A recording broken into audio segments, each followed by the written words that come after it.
this goes, a total of 18,000 acres of fertile farmland are once again underwater. While the Sny Island drainage levee breaks, over 40,000 acres of land will flood.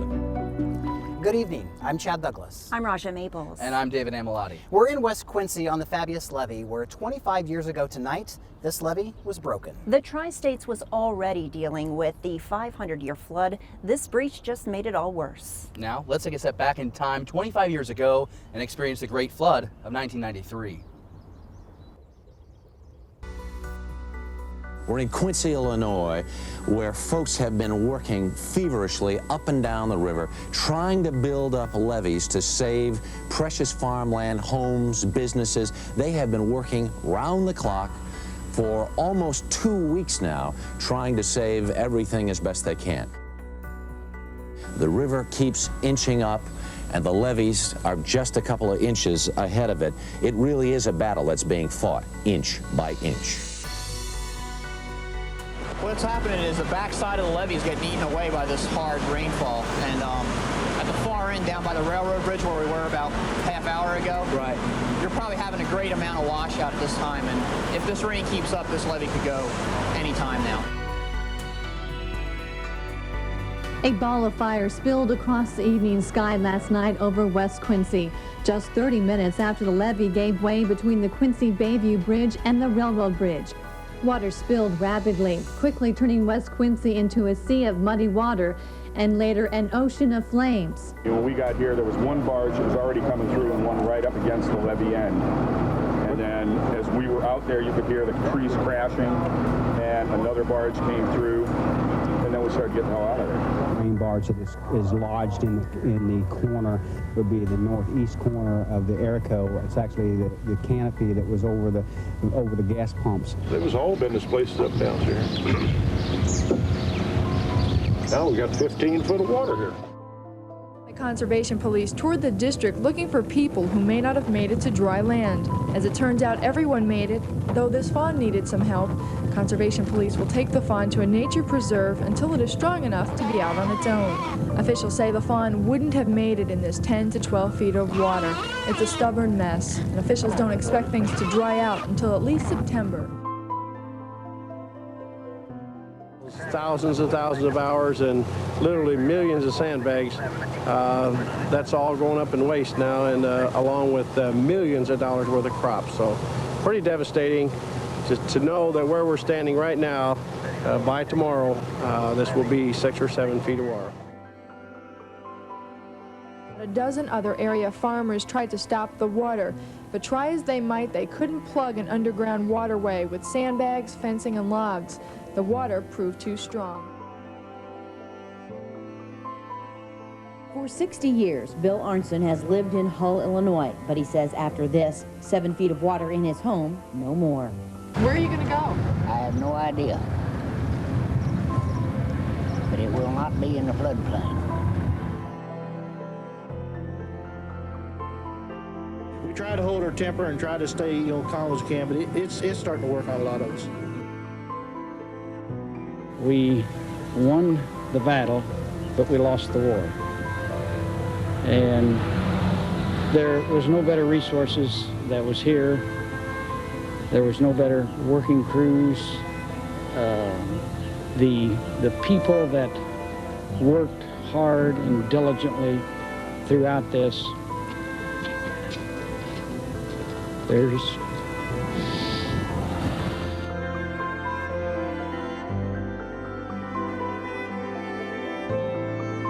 what are you gonna do? This is just life.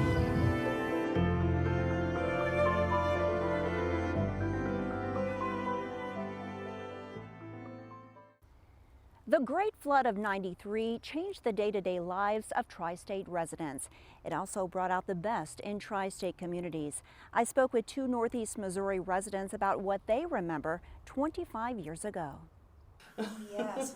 Canton native Shauna Smith was attending Culver Stockton College 25 years ago this summer. She says she'll never forget how her community came together to sandbag to protect Canton. That's the first thing I think of is all the people that come together and and really rallied. Shonda says she was on the levee the day the Ursa Meyer levee broke. There were grown men in tears at that time.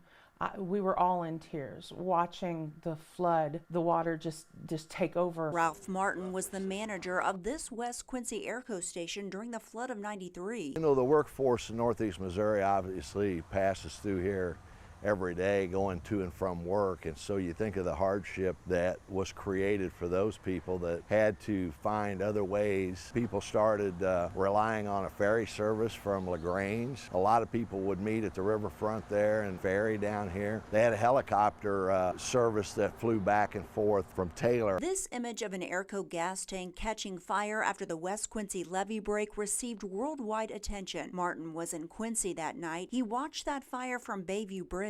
And the water rushed in here with such force that it undercut the floor of the tank farm behind me and allowed those tanks to tip over. Once the water undercut the floor and the tank tipped over, it hit the power line behind, and that was the spark that was necessary to set the fuel on fire. It created quite a show. A show with haunting silence. It was really quite amazing how quiet it was. You know, normally it's pretty busy. There's a lot of hustle bustle through West Quincy, but not that night. The water rushing in was all you could hear. But when Martin returned to his livelihood when floodwaters receded, it was the smell that he remembers most. Horrendous, just the rotten smell of the corn and the water. Shonda says the flood of '93 is difficult to describe to someone who did not witness it with their own eyes. It's just indescribable to try to tell some of these people that you have to see it. You have to look at the footage and realize these were people's lives, these were people's homes. They fought the good fight and fought for everything they could. The flood of '93 filled many scrapbooks with memories of what was a pretty difficult time for most, including Barb Dusterhouse, who was raising 4 children under the age of 10 in a house just miles away from the ever-swelling Mississippi River in the bottoms just north of Quincy. She recently sat down with KHQA to share her pictures and her memories of the flood of 1993, some memories that were filled with sadness, gratitude, and some celebrations. We had no idea that we would be moving out the day that we moved out. We didn't know where we were going to go. We ended up at my parents' home who lived in Lima. We knew that the river was getting higher, and we were the first house east of the levee. We moved out, his grandparents' place, our place, all the barns, several grain bins full of grain. July 12th, we got the phone call. Our levee had broke. Got the kids up, got them dressed. We went to some neighbor's home who had then moved above the bottoms. We could actually watch the water coming in off the levee. The break was right behind our home. We could watch the water coming off of the levee, and our home was the very first one taken off the foundation. In 12 hours' time, 30-foot grain bins were covered to look like bottle caps.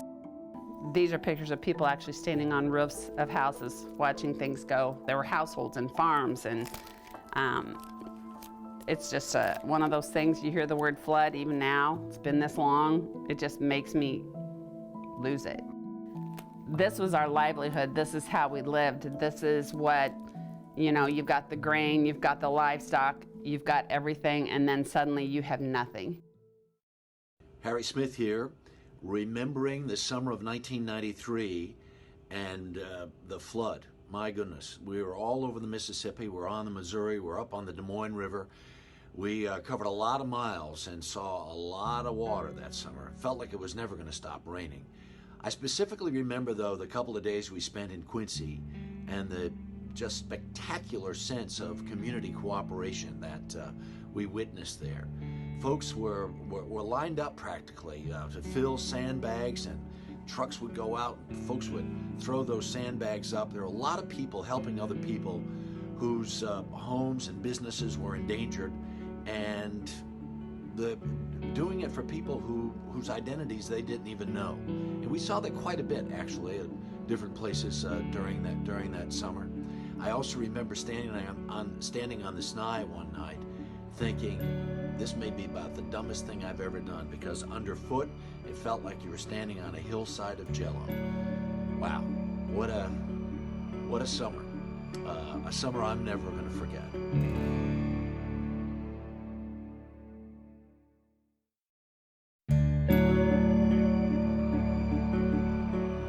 The Great Flood of 1993 allowed broadcasters to launch into information dissemination mode, where callers would call in saying, we need water here, or we need straw here, and then providing rumor control, most of which was also allowing stress relief, Stress 101, and then answering rumor control, specifically answering the question, is the bridge open?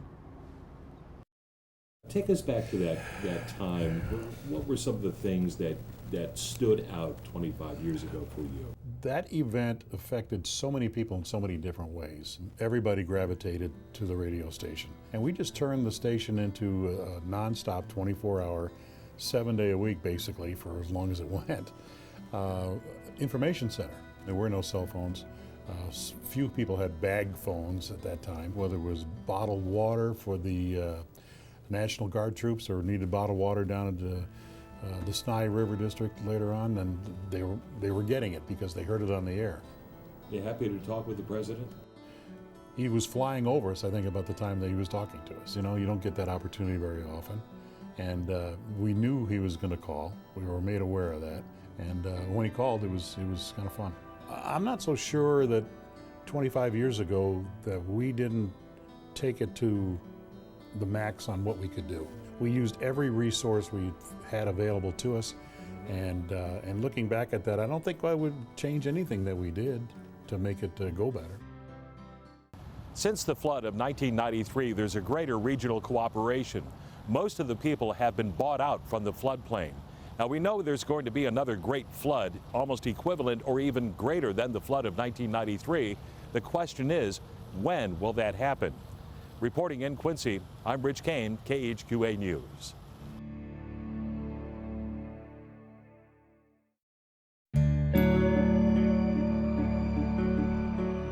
When you're pushed to your limits, you find out at your core what kind of person you really are. When this area was pushed to its limits in '93, we found out what kind of people make up the Tri-States. July 4th is when it really hit that I knew that we were in for a huge operation.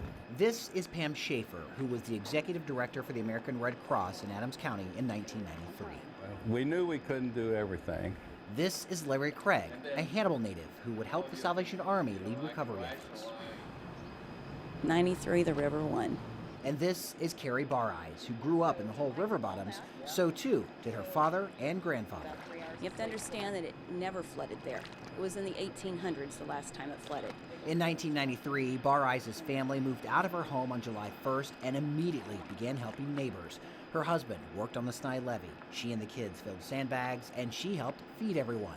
Even though by the end of July, her house would be destroyed by floodwaters when the Snai levee broke on July 25th. If the north end of the Snai Island drainage levee breaks. We packed a lot of sandwiches, sorted a lot of chips, filled a lot of coolers. Where we were feeding sandbaggers all the way from Hancock County, Adams County, down to Pike County.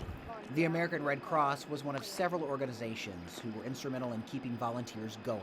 There wasn't really a recruitment problem as volunteers flooded the Midwest to help fight back the Mississippi. Without the volunteers before the levee broke, we would have never fought that levee for 25 days and continued winning for 25 days. They made a huge difference. But all of those people needed food, shelter, and sometimes just a shoulder to cry on. When you think of 93, what do you think of? A massive body of water when I crossed the bridge.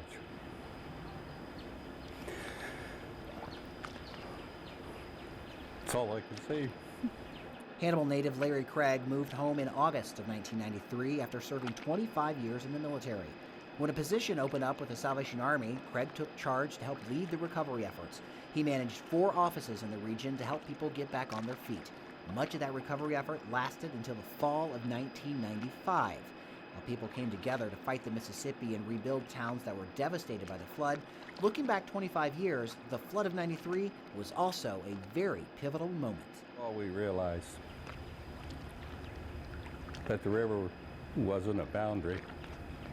Yeah, it's a state line, but it's a body of water where people of like needs could work together. From that catastrophic event in tri-state history, a lot of good actually came from it. And we've built relationships with people that We never would have met. They're our very best friends. Also, unmet needs committees were formed on both sides of the river to help those who didn't have insurance and couldn't get help from the government.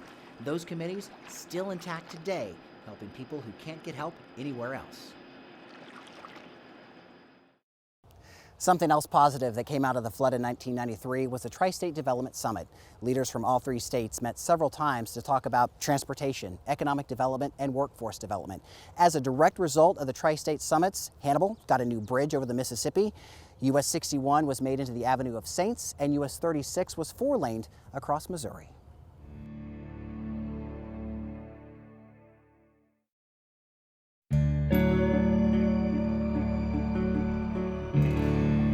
Welcome back. It's been 25 years since the Fabius levee here in West Quincy was intentionally breached, and it's hard to think that 25 years later we don't have a plan for the upper Mississippi to battle that next major flood event. I spoke with one landowner who says that flood control definitely does work, and water easements might be the best solution to battle that next flood.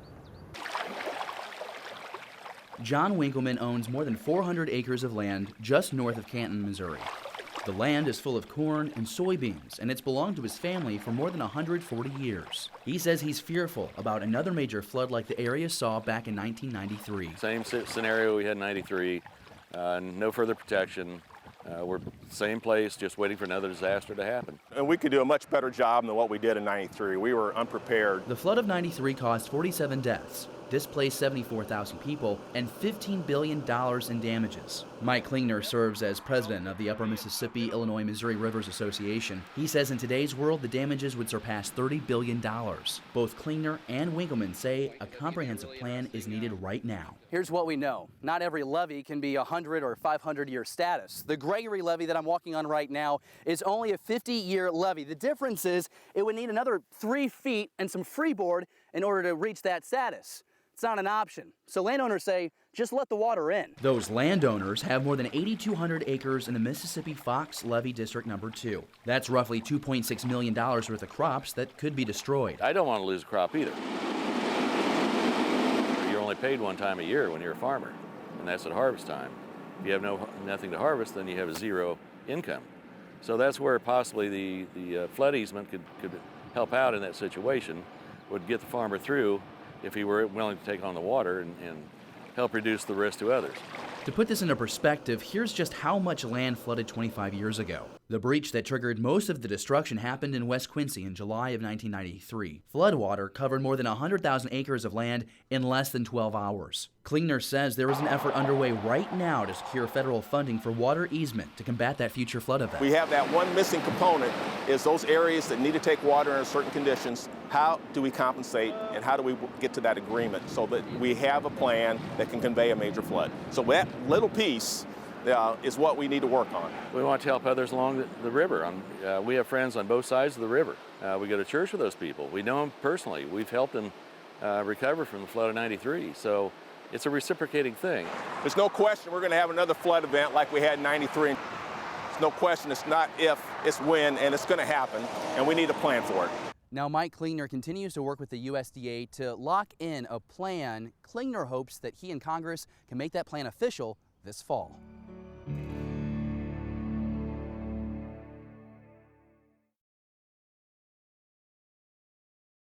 We end tonight with you. Your photos of that unimaginable summer just 25 years ago. Thank you for joining us, everyone. Have a good night.